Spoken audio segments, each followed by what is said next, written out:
Beliau mengatakan, wa min hadza syirkul ladzi haja Ibrahim. Di antara bentuk kesyirikan yang terjadi adalah kesyirikan orang yang mendebat Nabi Ibrahim alaihissalam. Mengaku bisa menghidupkan, mengaku bisa mematikan. Allah katakan cerita tentang Nabi Ibrahim, "Idz qala Ibrahimu rabbiyalladzi yuhyi wa yumit." Tatkala Ibrahim berkata, sesungguhnya Tuhanku adalah zat yang dapat menghidupkan dan dapat mematikan. Qala ana uhyi wa umit. Maka dia berkata, saya itu bisa menghidupkan dan mematikan. Baru Nabi Ibrahim alaihissalam menentangnya dengan mengatakan, Tuhanku itu adalah zat yang mampu mendatangkan matahari dari timur, datangkanlah dia dari arah barat. Maka Allah katakan, fabuhital ladzi kafar. Maka tercenganglah orang yang kafir. Tercenganglah orang yang kafir. Di sini beliau mengatakan, fahada ja'ala nafsahu niddan lillah. Orang itu yang mendebat Nabi Ibrahim siapa? Raja Namrud. Yang mendebat Nabi Ibrahim, dia telah menjadikan dirinya sendiri tandingan untuk Allah Subhanahu wa taala. Yuhyi wa yumitu bi za'mihi. Dia menyangka dirinya itu yang bisa mampu menghidupkan dan mematikan. Padahal yang dikatakan menghidupkan dan yang mematikan adalah yang meniupkan ruh. Bukan tawanan yang didatangkan, dua orang, satu dibiarkan hidup, satu dihukum mati. Bukan demikian. Karena yang dilakukan Namrud demikian. Ketika dikatakan Tuhanku yang bisa menghidupkan dan mematikan, Namrud berkata, saya juga bisa menghidupkan dan mematikan. Maka dia datangkan dua orang tawanan, yang satu dibiarkan hidup, yang satu dibunuh. Yang dimaksud bisa menghidupkan itu seperti telur. Antum perhatikan telur, itu cairan. Itu kalau dibiarkan dingkram sama hewan, sama ibunda, sama induknya, sama induknya, nanti dia menjadi makhluk Allah Subhanahu wa taala yang bernama ayam. Itu jemaah sekalian. Itu yang maksud dengan menghidupkan. Kita ini manusia ini semua awalnya adalah air. Semua kita ini yang zaman sekarang awalnya air. Dulu Adam alaihissalam awalnya tanah. Tanah dari mana Ustaz? Campur. Seluruh bentuk tanah dicampur menjadi satu. Menjadi satu. Kemudian dipanaskan. Dibentuk oleh Allah, kemudian dipanaskan sehingga mengeras, baru ditiupkan ruh. Itu namanya Ar-Rabb. Allah yang mencipta dengan memberikan tahapan. Allah mampu menciptakan manusia dengan kun fayakun. Mampu tidak? Mampu. Namun Allah tidak melakukan demikian. Kenapa? Bentuk rahmat Allah Subhanahu wa taala untuk manusia. Coba bayangkan kalau kita dikandung ibu kita keluar model kayak gini. Ya, itu fungsi nama Ar-Rabb. Dia yang mencipta, dia yang mengatur, dia yang memberi rezeki, dia yang menguasai. Itu nama Ar-Rabb. Satu-satunya Ar-Rabb Allah Subhanahu wa taala yang menghidupkan, yang mematikan, yang memberikan kehidupan, yang mematikan, yang memberikan rezeki, yang mengatur kebutuhan, yang mengatur segalanya. Sampai air yang turun dari langit satu tetes itu dikawal oleh malaikat dalam pengaturannya. Tidak ada satupun tetesan air yang turun dari langit kecuali telah ditetapkan takdirnya oleh Allah Subhanahu wa taala. Berapa miliar tetesan air yang jatuh dari langit. Allah Subhanahu wa taala semua yang mengaturnya. Dialah Ar-Rabb. Makanya dikatakan alhamdulillahi rabbil alamin. Segala puji bagi Allah, Rabb alamin, Rabb yang mencipta, yang mengatur, yang menguasai, yang memiliki alamin, semesta alam ini. Dan kita bagian daripada semesta alam. Bisa dipahami jemaah? Karena kita makhluk. Segala sesuatu yang menjadi makhluk itulah semesta alam. Selain itu Allah Subhanahu wa taala sang khaliq. Selain itu adalah Allah Subhanahu wa taala sang khaliq. Makanya ketika Raja Namrud dia menyangka dirinya mampu menghidupkan, mampu mematikan, berarti dia telah menjadikan dirinya tandingan untuk Allah Subhanahu wa taala dalam kekuasaan pengaturan kehidupan dan kematian. Jemaah sekalian, coba antum perhatikan, tuh para petani, pakar-pakar petani, dia teliti itu. Diteliti, ini pupuk ini, ini pupuk ini, ini pupuk ini. Coba datangkan satu kepadanya bibit, suruh dia tanam. kasihlah pupuk yang paling bagus. Sudah dikasih pupuk yang paling bagus, kan gitu ya. Bisakah dia menumbuhkan? Kalau kata Allah nggak tumbuh, nggak akan tumbuh. Bisa dipahami jemaah? Ya, makanya Allah tantang mereka. Afara'aitum ma tahruthun? A antum tazra'unahu am nahnu zari'un? Kata Allah, tidak kalian perhatikan benda yang kalian tanam itu? Apakah kami yang menumbuhkan atau kalian yang menumbuhkannya? Lau nasha'u laja'alnahu hutama fadhaltum tafakkahun. Kata Allah, kalau kami mau, kami jadikan semua tanaman itu kering sehingga kalian tercengang. Bisa enggak jemaah? Bisa. Kita lihat jemaah, ada hutan terbakar dalam satu waktu habis. Betul? Siapa yang mengatur itu semua? Allah Subhanahu wa ta'ala. Allah Maha mampu. Dan siapa yang bisa menyelamatkan itu semua? Allah Subhanahu wa ta'ala. Itu nama Ar-Rabb. Nah, orang-orang yang menjadikan tandingan dalam penciptaan, berarti dia menjadikan tandingan dirinya untuk Allah Subhanahu wa ta'ala. Kama yuhillahu wa yumit. Sebagaimana Allah zat yang maha menghidupkan, zat yang maha mematikan.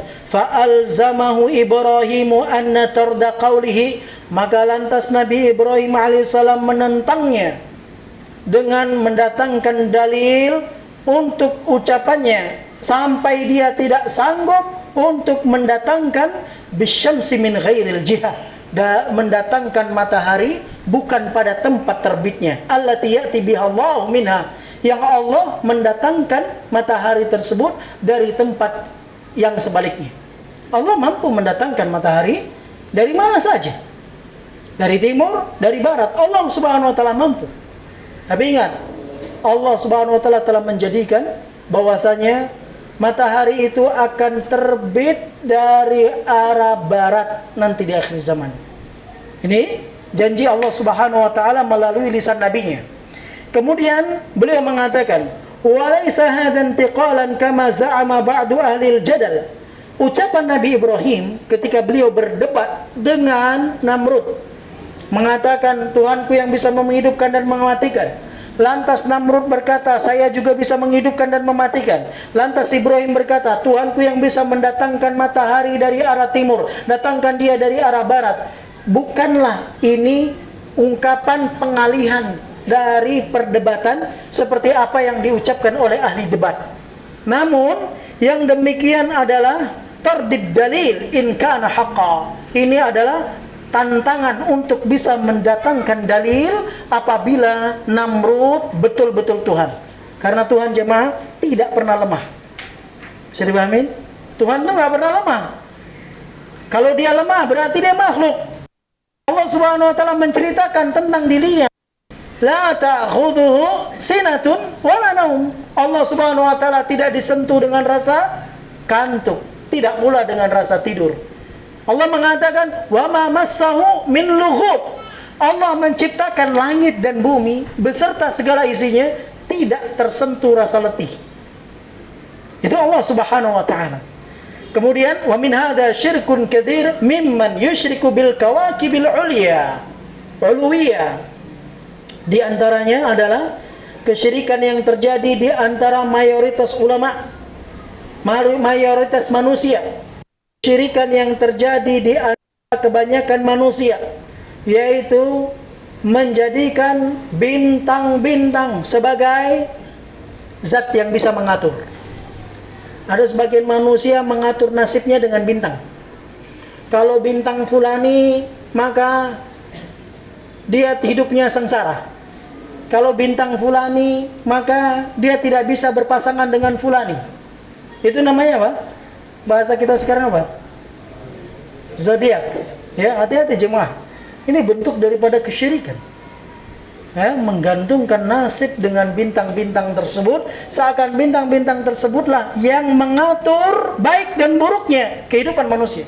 Padahal jemaah sekalian, tidak ada yang dapat mengatur kehidupan baik buruk seseorang kecuali Allah Subhanahu wa ta'ala. Semuanya la yanfa'u wa la yadur, tidak akan memberikan manfaat dan tidak akan bisa memberikan mudarat.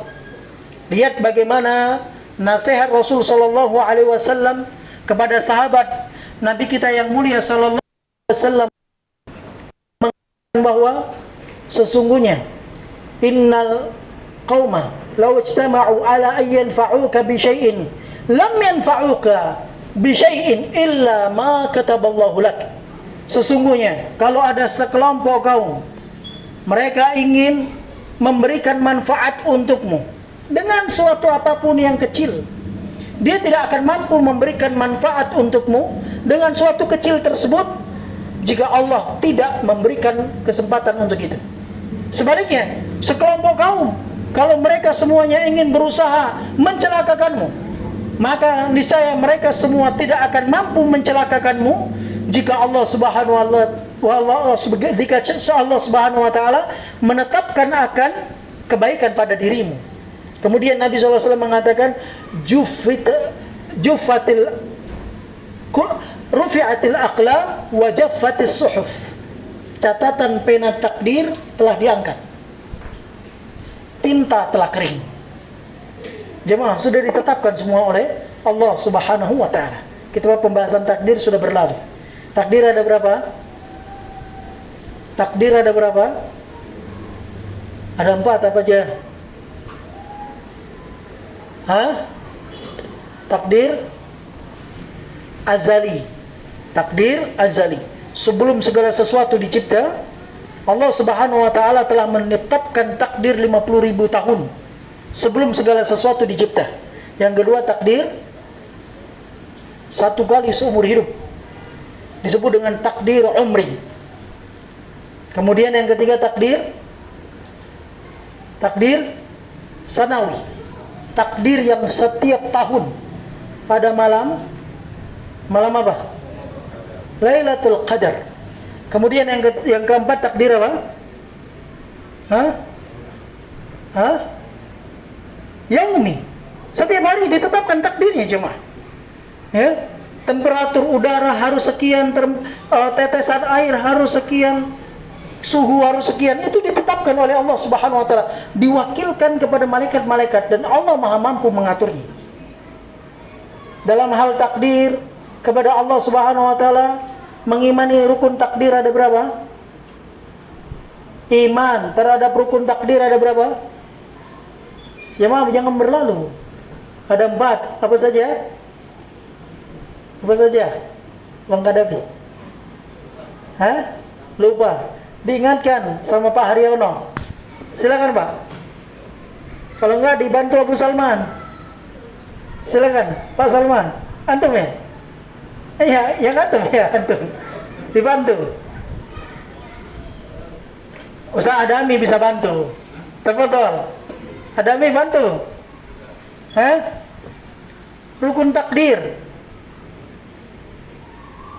Rukun takdir ada 4.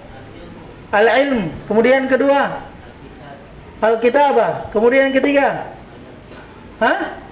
Masyiah, yang keempat nggak dengar saya. Al-khalq, ya, 4 hal.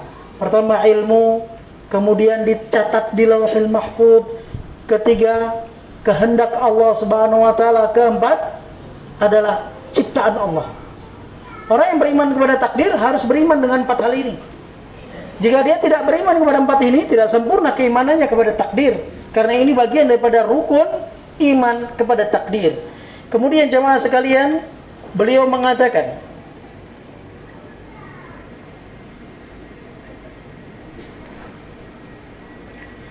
wa min hadha syirku kathirin mimman yusyriku bil kawakibi al-uluyati wa yaj'aluha arbaban mudabbiratan li amri hadzal alam. Dan di antara bentuk kesyirikan itu adalah kesyirikan yang terjadi di antara kebanyakan manusia, yang mereka menjadikan bintang-bintang, mereka meyakini bahwasanya bintang-bintang tersebut adalah tandingan Allah Subhanahu wa taala yang dapat mengatur segala urusan semesta alam.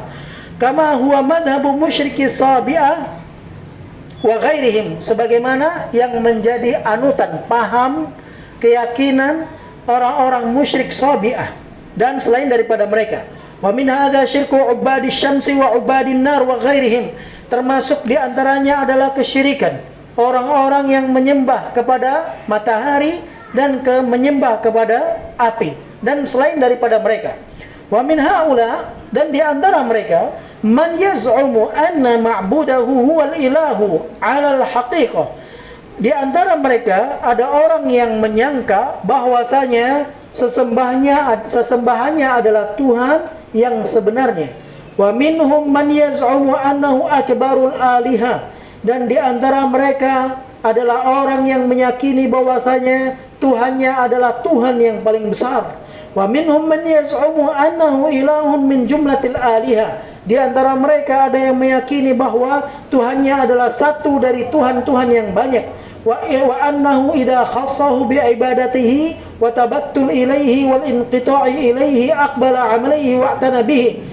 Dan dia meyakini bahwasanya apabila dia mengkhususkan peribadatan kepada Tuhan tersebut, tunduk kepadanya, maka niscaya Tuhan tersebut akan memberikan perlindungan dan perhatian untuknya. Wa minhum man yazumu anna ma'budahul adna, dan mereka diantaranya menyangka bahwasanya sesembahannya yang paling rendah itu dapat mendekatkan diri mereka kepada sesembahan yang lebih tinggi, dan seterusnya, hatta tuqarribu tilkal aliha ilallah, sampai semua sesembahan itu dapat mendekatkan diri mereka kepada Allah Subhanahu wa taala. Fataratan taksurul alihatu wal wasaitu wa taratan taqil. Terkadang Tuhan-Tuhan itu banyak dan terkadang sedikit.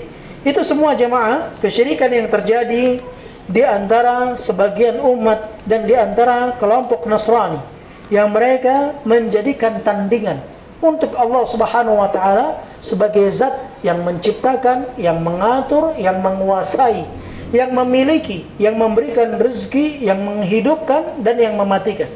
Oleh karena itu, dari hal ini kita ketahui bahwasanya Allah Ar-Rabb. Inti daripada Ar-Rabb adalah perbuatan. Allah yang berbuat dalam mencipta, dalam mengatur, dalam menguasai, yang memberikan rezeki, yang menghidupkan dan yang mematikan. Itu disebut dengan tauhid rububiyah. Adapun tauhid uluhiyah, perbuatan manusia, tapi harus dimurnikan untuk Allah Azza wa Jalla. Perbuatan manusia dituntut padanya beribadah. Dalam peribadatannya harus murni untuk Allah Subhanahu wa taala. Disebut dengan tauhid uluhiyah. Dan telah berlalu kepada kita tauhid asma dan sifat, nama dan sifat-sifat Allah yang maha tinggi lagi maha sempurna. Karena Allah memiliki nama dan Allah memiliki sifat, setiap namanya terkandung padanya sifat, tapi tidak sebaliknya. Tidak setiap sifat terkandung pada dirinya nama Allah Subhanahu wa taala. Mungkin ini yang kita sampaikan, insyaallah besok kita akan membahas syirku fil ibadah, kesyirikan dalam peribadatan. Ini terkait dengan tauhid uluhiyah. Allahu a'lam bissawab. Semoga ini bermanfaat. Billahi taufik wa sallallahu ala Muhammadin wa ala alihi wa sahbihi wasallam. Subhanakallahumma wa bihamdika asyhadu an la ilaha illa anta astaghfiruka wa atubu ilaik. Insyaallah kita lanjutkan kajian kita besok Lum'atul I'tiqad ba'da subuh di Masjid An-Nur, Pondok Pesantren An-Nur. Billahi taufiq sallallahu alaihi Muhammad wa ala alihi wasallam. Subhanakallahumma wa bihamdika asyhadu an la ilaha illa anta astaghfiruka wa atubu ilaik. Assalamualaikum warahmatullahi wabarakatuh.